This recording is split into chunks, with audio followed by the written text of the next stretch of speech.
सुरू आहे। तर पहा, प्रत्येक आज आतापर्यंत असे भरपूरसे काही अनुभव आपल्याला ऐकायला मिळाले आहेत आणि हे भगवंत कार्याची चर्चा बैठक दुःखी मानवाला सुखामध्ये नेणारी अशी दैवी शक्ती आहे। ह्याच दैवी शक्तीची आपण इथे परमेश्वराची एक चर्चा बैठक सुरू आहे आणि ते बाबांनी लावून दिलेली आहे। आतापर्यंत भरपूरसे अनुभव झालेले आहेत आणि त्या अनुभवाच्या माध्यमातून आपण सर्व सेवकांना जागवायचं आहे, शिकायचं आहे आणि शिकून घ्यायचं आहे। तर अशाच प्रमाणे माझ्या परिवारावर सुद्धा असे एक असा अनुभव आलेला आहे की माझी मुलगी आता 12वीला होती, 12वीची एक्झाम दिली तिने। तर तिचे ज्या वेळेस पेपर सुरू झाले 12वीच्या पेपरच्या अगोदर तिला आणि तिच्या आईलाच हे शब्द माहीत होते, परंतु मला तिनं ठेवलेले शब्द मला काही माहीत नव्हते आणि तिनं भगवंतापाशी असे शब्द ठेवले की परमेश्वरा म्हणे माझे 12वीचे पेपर आहे आणि हे पेपर होतपर्यंत मला प्रेड आला नाही पाहिजे।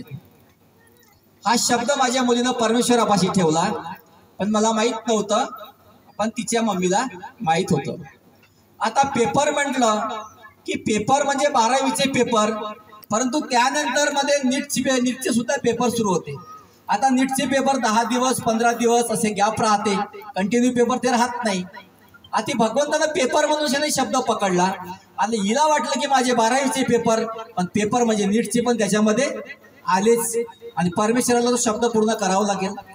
असं करताना माझ्या मुलीला 3 महिने झाले होते। प्रेड जेव्हा मुलीचा रुकला, मासिक प्रेड, तर 3 महिने झाले। मला नंतर मध्ये सांगितलं की असा असा प्रॉब्लेम होत आहे आणि म्हणे असं असं झालं आहे, पण मला माहित नव्हतं। मी म्हटलं ज्या वेळेस त्या मुलीनं शब्द ठेवला, मुली तर अज्ञान आहे, तिला कळलं नाही, पण तुझं कर्तव्य होतं तिला सांगायला की फक्त माझे 12वीचे पेपर होतपर्यंतच परमेश्वरा मला असं असं पाहिजे, यानंतर मध्ये जसं आहे तसं। परंतु तिला सांगितलं नाही, तिनं शब्द ठेवून दिला। 3 महिने झाले, मुलीला प्रेड आला नव्हता। नंतर तिच्या शरीरावर सूजन सुरू झालेली होती, तिला हॉस्पिटलमध्ये नेलं आणि डॉक्टर सांगितलं की हे 4-8 दिवसाच्या औषधीनं आराम झाला तर ठीक, नाहीतर मग सोनोग्राफी करावं लागेल।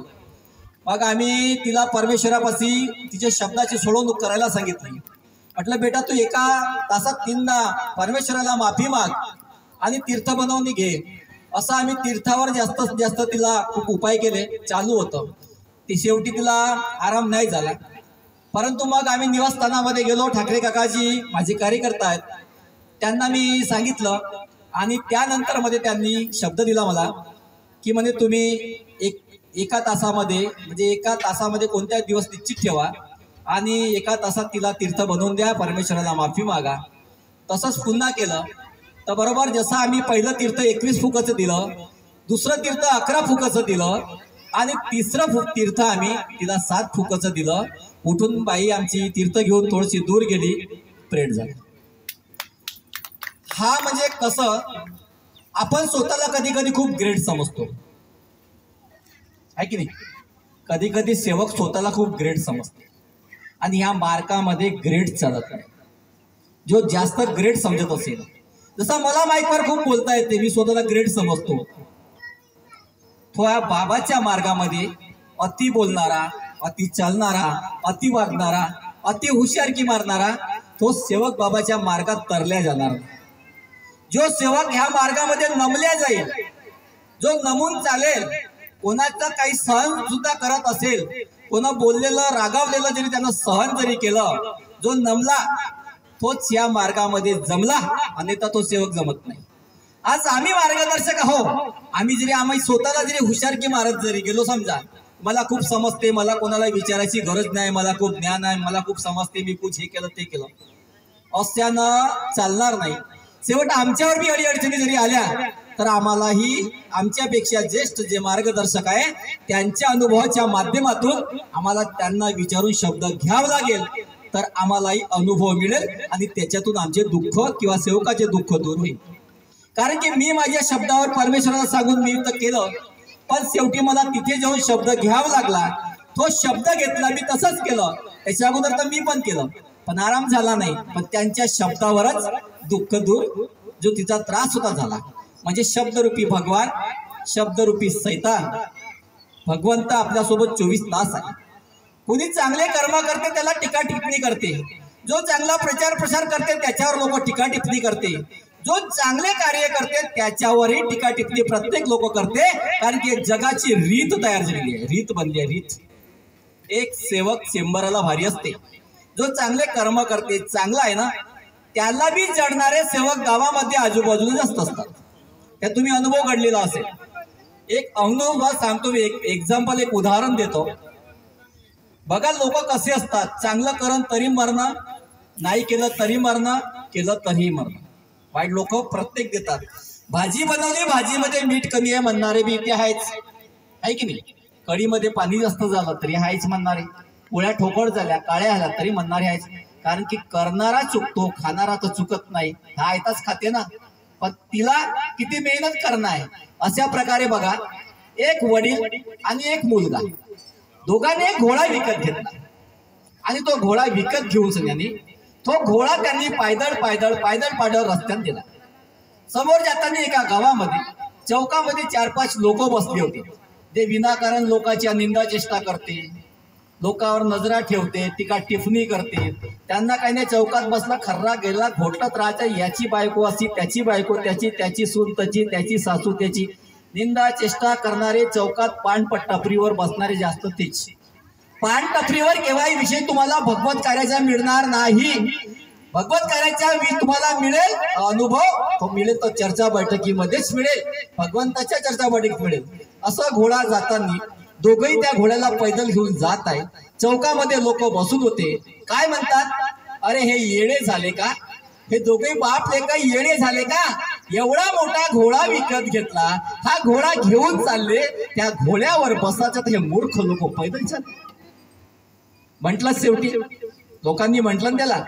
त्याच्यानंतर ते घोडा घेऊन तिथून म्हणते, बघ बेटा ही जगाची रीत आहे. आपल्याला असं वाटलं आपण पायदळ जाऊ, घोड्याला त्रास होणार नाही, चला बा पायदळ पायदळ जाऊ, तर त्याच्यावर बी ओझं होणार नाही. तरी लोक काय म्हणत आहे, घोडा घेतला पण हे बसले नाही. मग म्हणे बेटा एक काम कर, ह्या पोरगामध्ये आपल्या वडिलाले, तुम्ही पप्पा घोड्यावर बसा, मी घोडा पकडतो, मी घोडा घेऊन समोर जातो. तो घोडा समोर घेऊन तो मुलगा समोर चालला. समोर पुन्हा ते पान टाम ते जरा रिकामे टावरे बसते पुलावर रस्त्याच्या, ते बसून होते समोर. ते म्हणतात, पागल झाला का, याला काही अक्कल गिकल आहे का नाहीये. एवढा मोठा मुलगा, हा मुलगा म्हणते त्या वडिलाले घोड्यावर, म्हणजे वडील घोड्यावर बसला आणि त्या लहान पोराकडे हातात घोडा दिला, या वडिलाले वाटते का काही. पोरग खाली ना हा घोड्यावर बसला. देख बेटा बोलते, जग की रीत है, कितना भी अच्छा करो लोग बोलने वाले. तो खाली उतरते. बेटा बोलते तू ऊपर बैठ जा, मैं घोडा पकडता हात. आणि त्या वडिलांना घोडा पकडला, पोराले घोड्यावर बसवलं. समोर जाताना पुन्हा लोक होते. ते लोक काय म्हणतात, पागल झाला का म्हणते पोरग, बाप पैदल चालला पोरग घोड्यावर बसतो. हा तसंही म्हणते. मग समोर जाते, दोघही जण घोड्यावर बसते. बोलते तू भी बैठ जा, मैं भी बैठ जाता, देखते कोण क्या करताय. समोर जाते, लोक बसते. तिथे पुन्हा म्हणते त्यांना, अरे हे मूर्ख लोक आहेत. ते दोघंही म्हणते, तो वडील आणि पोरगा घोड्यावर बसला, त्या घोड्याचा जीव घेते का हे दोघे बापले का म्हणते. पहा शेवटी कवठा आला, कितीही चांगलं करा तरी शेवट आपण तिथे चालो. आणि दोघंही उतरले, घोडा सोडला, जैसा पहिले था बोलते वैसी चलेंगे बेटा, कितना भी अच्छा करो लोग बोलने वाले. म्हणून अशा पद्धतीने भगवत कार्य फक्त तन मन धनानं करा. तन मन धन, श्रद्धा, भाव आणि भक्ती. परमेश्वर फक्त आपल्याला भक्तीचा भुकेला आहे. तुमच्या खाण्याचा घेण्याचा भुकेला आहे नाही, त्याला फक्त भक्तीची गरज आहे. पण ते तन मन धनानं, जसं कोणी काही म्हणत लक्ष द्यायचं नाही. परमेश्वराच्या तन्मन धनानं कार्य करा. परमेश्वराची दैवी शक्ती, रंग रूप आकार काही नाही, नाव नाही, काही नाही आहे. हे दैवी शक्ती अजरा अमर आहे, निराकार आहे. हे निराकार आहे. 24 तास प्रत्येक सेवकाच्या आत्म्यामध्ये चैतन्य आहे, ते निराकार आहे. ह्याच दैवी शक्तीचं आपल्याला कार्य करायचे आहे. आणि खरोखरच हे दैवी शक्तीचे कार्य तुम्ही बी करा, मी पण करीन. आणि तत्वशब्द नियमानं मानव चुकीचा पात्र आहे, त्यातला मी एक मानव आहे. बोलणारा बी मानव आहे, ऐकणारा बी मानव, सगळं आहे. तत्वशब्द नियमानं माझ्यानं जेवढं बनेल मी तेवढं करण्याचा प्रयत्न करेल. शेवटी मानव हा चुकीचा पात्र आहे. तर तुम्ही पण करा, मी पण करेल. मी माझ्या 2 शब्दाला इथे विराम देतो. सर्वांना माझा प्रेमपूर्वक आदरपूर्वक नमस्कार, नमस्कार, नमस्कार.